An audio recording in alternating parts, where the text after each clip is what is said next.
Bicara tentang sejarah penegakan kemerdekaan Indonesia setelah proklamasi 17 Agustus 1945 di Jakarta, maka ketika ada ancaman dari penjajah untuk kembali ke Indonesia, arek-arek Surabaya bergerak, terutama setelah mendengar pidato Bung Karno untuk mempertahankan kemerdekaan yang sudah dicapai pada waktu itu.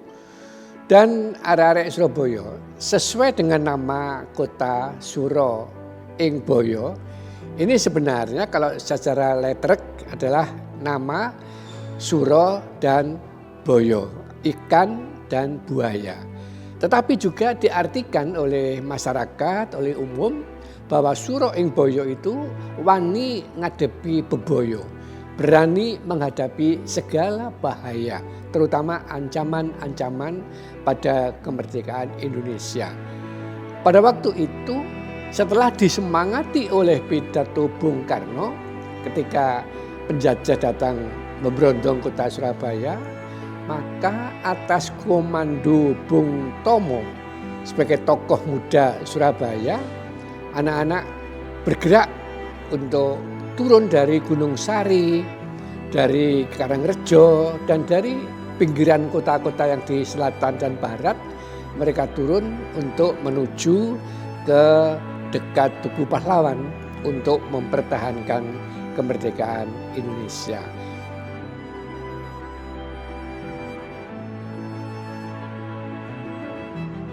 Ketika penjajah memberondong kota Surabaya, banyak tokoh-tokoh muda di Surabaya yang merapatkan barisan, kemudian menyusun pasukan. Jadi banyak tokoh-tokoh yang berperan penting di dalam perjuangan mempertahankan kota Surabaya waktu itu.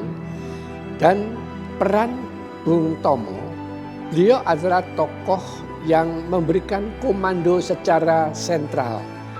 Jadi beliau ahli agitasi, ahli untuk membakar semangat, dan beliaulah yang kemudian mengumandangkan komando dengan mengucap nama Allah yang Maha Besar, Allahu Akbar, kemudian serbu anak-anak Surabaya dalam satu barisan mengikuti apa yang dikomandokan oleh Bung Tomo.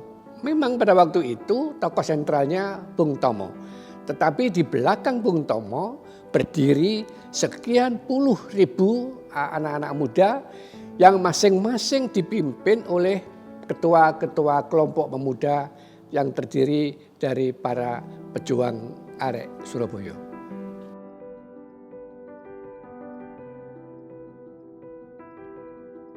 Bicara tentang Dr. Sutomo, ini eranya berbeda dengan bicara tentang kepahlawanan kota Surabaya. Bung Tomo adalah salah satu tokoh untuk berdirinya organisasi Budi Utomo. Jadi Bung Tomo lahir dan besar di dalam sejarah pergerakan nasional, bukan di dalam sejarah kemerdekaan dan mempertahankan kemerdekaan.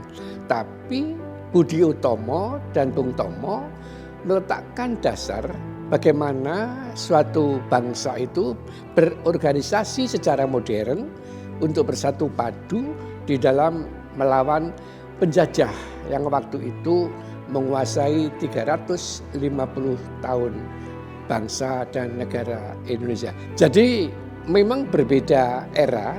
Dr. Sutomo ini penggerak pada waktu munculnya pergerakan nasional.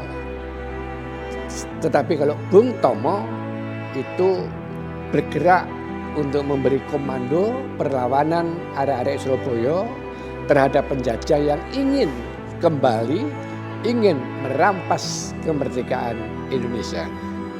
Jadi namanya kebetulan sama, tetapi peran dan era beliau-beliau berbeda.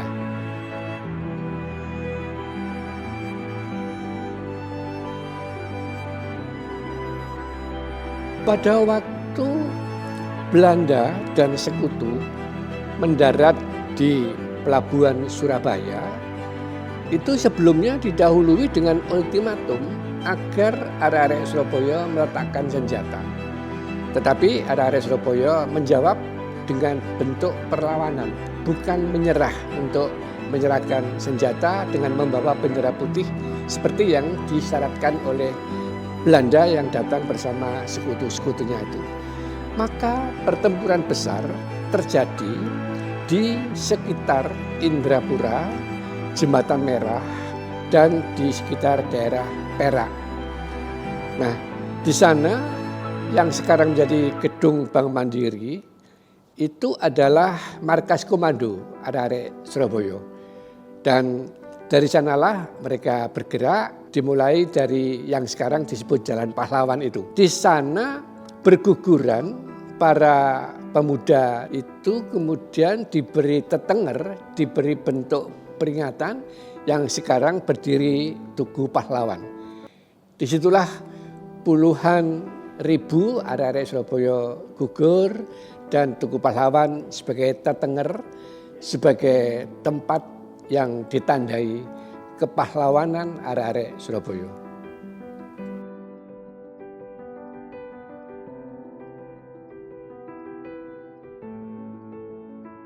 Kebanyakan anak-anak muda itu kalau melakukan kunjungan destinasi sejarah kepahlawanan di Surabaya itu melupakan ada dua tempat yang itu penting. Tempat pertama yang ingin saya sebut adalah makam W.R. Supratman yang terletak di Rangkah, Surabaya. W.R. Supratman adalah tokoh muda pada waktu menjelang Sumpah Pemuda. Beliau seniman musik, kemudian dengan kemampuan yang dimiliki beliau menciptakan lagu Indonesia Raya lengkap 3 stansa. Kalau kita mau memperhatikan syair yang ada di 3 stansa itu, tergambar di situ bagaimana Indonesia dan apa yang harus dilakukan oleh orang-orang Indonesia.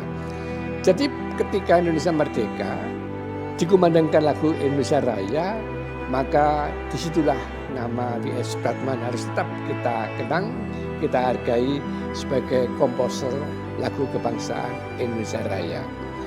Satu tempat lagi yang juga sering dilupakan oleh para wisatawan sejarah perjuangan, yaitu Gedung Nasional Indonesia yang lokasinya itu di Jalan Bubutan nomor 87, Surabaya. Di Gedung Nasional Indonesia itu di dalamnya ada makam dan itulah makam Dr. Sutomo. Dr. Sutomo dimakamkan di sana karena tempat itulah dulu sebagai pusat pertemuan-pertemuan, pusat membentuk kekuatan anak-anak muda yang ada di Surabaya. Dan Bung Karno sendiri pernah berpidato di Gedung Nasional Indonesia itu untuk memberikan semangat pada anak-anak di Surabaya. Jadi saya tetap menganjurkan kalau melakukan kunjungan wisata kepahlawanan di Surabaya jangan lupa makam W.R. Supratman dan Gedung Nasional Indonesia.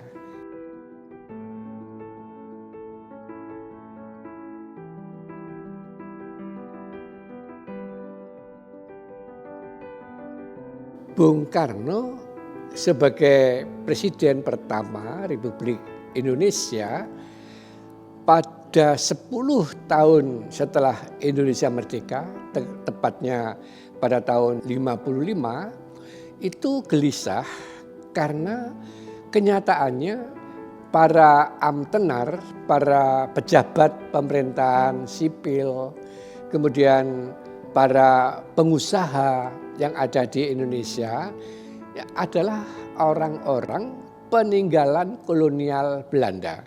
Jadi mereka masih bekerja dengan cara-cara Belanda, dengan kata lain Hollands Denkel. Dan itu membuat Bung Karno resah. Oleh sebab itu pada tahun 1956 Bung Karno memanggil Pak Prayudi Atmosudiro. Pak Prayudi ini adalah Kepala Lembaga Administrasi Negara yang kebetulan beliau juga aktivis Partai Nasional Indonesia.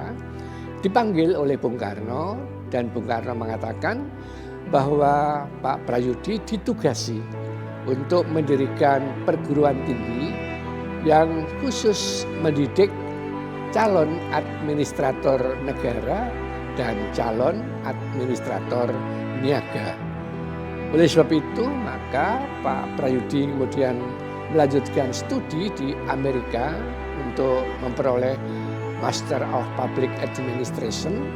Kemudian ketika setahun kemudian pulang, beliau mendirikan perguruan tinggi yang waktu itu namanya Akademi Administrasi Negara dan Administrasi Niaga, disingkat Akadian. Ini bertugas untuk membentuk administrator negara dan administrator niaga. Akademi ini berpusat di Jakarta, kemudian membuka cabang-cabang di setiap ibu kota provinsi, terutama di Pulau Jawa. Termasuk di Surabaya juga didirikan Akademi Administrasi Negara dan Administrasi Niaga. Pada perkembangan berikutnya pada 1958, Akadian ini kemudian ditingkatkan statusnya menjadi universitas. Dan disitulah kemudian lahir Universitas 17 Agustus 1945 yang berpusat di Jakarta dan salah satu cabang ada di Surabaya. Jadi dengan demikian, Untak Surabaya pada saat awal adalah merupakan cabang dari pusat di Jakarta. Namun karena peraturan pemerintah mengharuskan setiap perguruan tinggi swasta memiliki yayasan yang mandiri, maka akhirnya kami tidak lagi cabang, tapi Untak Surabaya menjadi perguruan tinggi swasta pertama di Jawa Timur yang memiliki yayasan sendiri, sehingga secara historis dan ideologis antara Untak dengan Bung Karno ada hubungan yang erat karena Bung Karno lah yang memerintahkan untuk pendirian Untak baik di Jakarta, di Surabaya maupun di tempat-tempat lain. Itu kira-kira hubungan antara kedekatan Bung Karno dengan Untak Surabaya.